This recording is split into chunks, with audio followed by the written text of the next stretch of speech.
Greetings. It is my pleasure to join Symbiosis University to discuss about the countdown and something about environment. Environment basically literally means something that surrounds us. And it is not only related to what we get from the environment, it also means what we give to the environment. It not only means what we take from the environment, but also it means how we take care of the environment. Environment is a dynamic process. We are just dynamic process, just like we are living with time. Things change with time. Environment change, we change. So idea of environment and us interacting with each other relates to exchange of our ideas. And this is a science. It is not just simply slogan. And in science, we create understanding. When we create understanding in the laboratories or in the fields, we then eventually come up with some guidelines, some policies, and that allows us to create some kind of habits in people. Just like we have today in Corona time, we have habits of washing our hands, putting up masks, then we create habits of dealing with the environment. And that includes that kind of habits. Eventually, when you have a collection of habits, it becomes tradition. And there are traditions now, and their traditions have been there in the past. When we want to talk about environment, we also want to think about what has happened to the environment, how the traditions of science over a long period of time have taken over in today in a very different path. They have taken a different path where environment is now in a big trouble. It's not just only the living environment of human beings and animals and plants, but also inanimate environment around us, the rivers, the water, the mountains, they're all in danger. And we need to focus on that. If I want to focus on being a chemist, if I want to focus on environment related to chemistry, since 1959, we have added 182 million organic and inorganic substances in our dictionary, in our life. And right now, we are adding 15,000 chemical substances every day to this list. And some of it is natural, but derived or modified. A lot of it is synthesized. And because we have the knowledge, we are utilizing it, supposedly for the benefit of humanity. But when we do not know the basic science of it, we only look at the comfort, we only look at the way we can use the utility part of it, then we do not have the tradition of trying to protect the environment. So it is very important that we pay attention to this kind of science and create a new kind of tradition that will protect the environment, that will create a better understanding and a lifestyle that will be sustainable. Now, with that basic comments, I would like to have some slides that I would like to share with you. And I have titled this conversation, Let's Expand Science for a Sustainable New World Order. And one of the things that is well known from modern physics to ancient Ayurvedic science, that the Big Bang happened and then the universe was created. In Ayurvedic science, that is known as Akash or space. And then that creates the air or Vayu that we know. Just for example, hydrogen was the first, the atom that was created. And then from there, energy is created, just like solar energy is nothing but hydrogen fusion. And then from there, the planets are created, and then the water comes up because hydrogen and oxygen makes water, and then various carbohydrates and carbons and hydrogen and oxygen and nitrogen, they make the planet that we have today.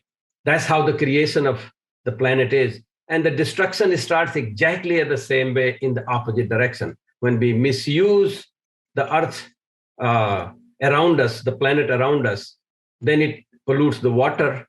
We need more energy, and the more energy creates more gases, and that pollutes the air. And that finally, that the Big Bang in opposite direction means destruction. The first Big Bang was for creation, and the future might be actually towards the destruction.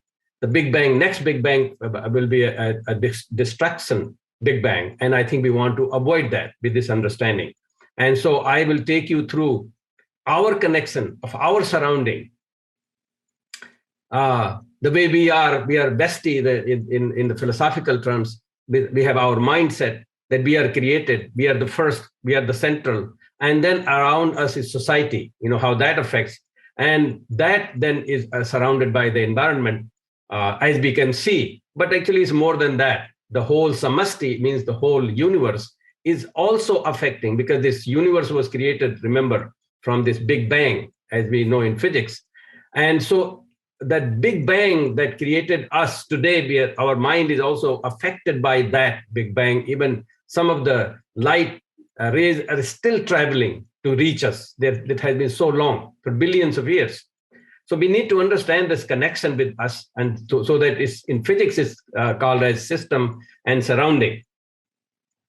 We always study everything in thermodynamics, focusing on system and surrounding, so that we can always understand this environment has always been part of the knowledge, the science, because without surrounding, you cannot have, you cannot even create science. And this, when the system and surrounding are in resonance with each other, then there is a balance and there is a sustainability. And that in Vedic text, it has been said, Yat Pinde Tat Brahmande. Whatever is inside is outside. When we have that relationship, then we try to learn from each other, protect each other, and understand each other.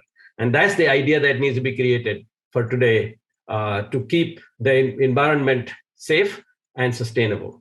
The whole concept of Vasudhaiva Kutumbakam, or the entire planet is a family, is an important concept, because then we protect everybody, we take care of everything. And then there is actually seemingly contradiction when there are different nations have created nationalism, and based on that, they want to do everything. Actually, Ayurvedic science talks about these 5 elements that I talked earlier, and then how our mind gets connected with those 5 elements that create our own nature, or prakriti, as they call, body types. It's called Vata, Pitta, and Kapha.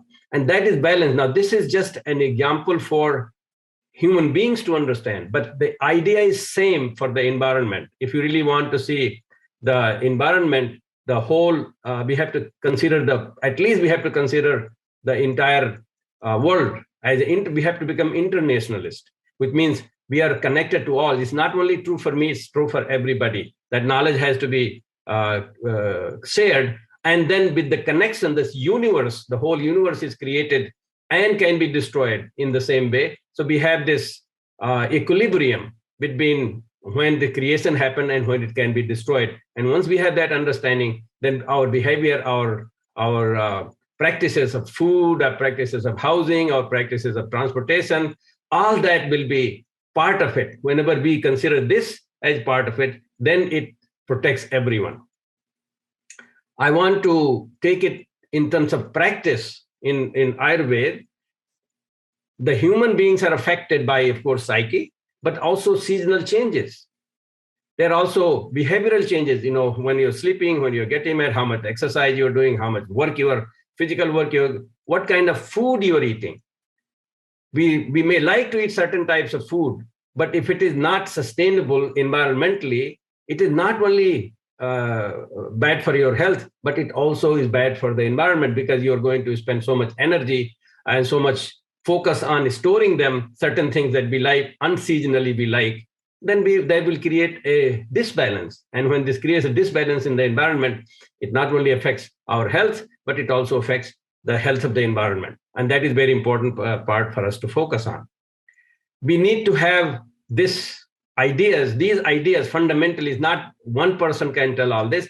The whole entire world has to understand this, and they have to devise their own way of food, transportation, education, so that, and food and diet, that they, and health, so that they can practice a balanced life, so that we do not have that much of need of energy or transportation, but also become more self-sustained, self-contained, and within local efforts. Mahatma Gandhi always talked about how to save the environment by being everything local, not make it international in terms of sending and exchanging, and economic development that we talk today has some bearing on this. So the more we can create local, the better it is. In the United States, actually, there is so much movement about growing local food and consuming local food. So there is a science behind it, all this.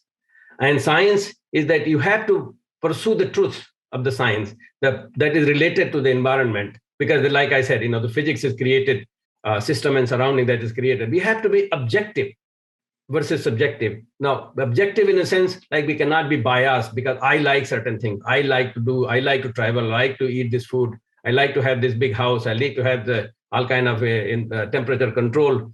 That cannot be a science, because if I have my goals to do certain things, so we have to become unbiased. And there is a way to be unbiased. Even objective is sometimes problem. We are doing objective science today, but objective science can also be biased objective science.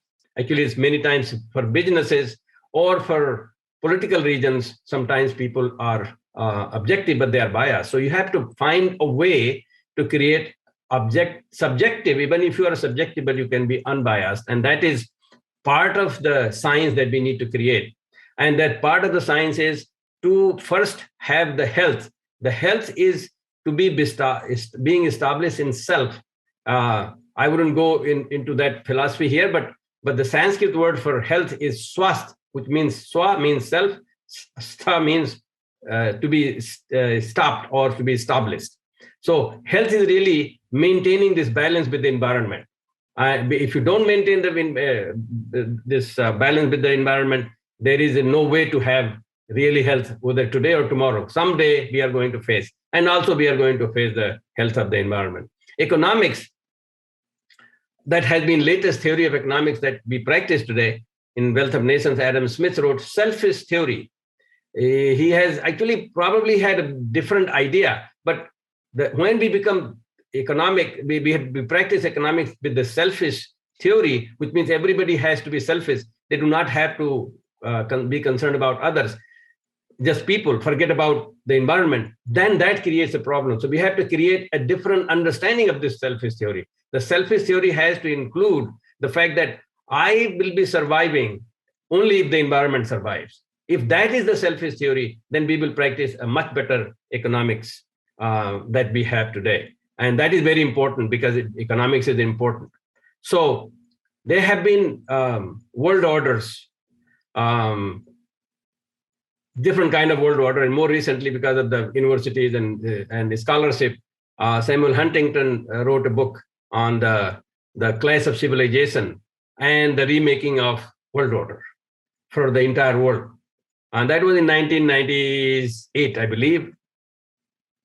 Then there was another world order, Noam Chomsky of MIT. Now, Samuel Huntington was from Harvard. Noam Chomsky of MIT, he also talked about world order and a little bit more political situation in this world order. And then more latest, Henry Kissinger has written an world order. By the way, these pictures are taken from either Wikipedia or on the internet. Henry Kissinger's latest book that was published in 2014, he also talks about a new world order, and that world order has to consider many concepts that were in the past in Europe, although those were political.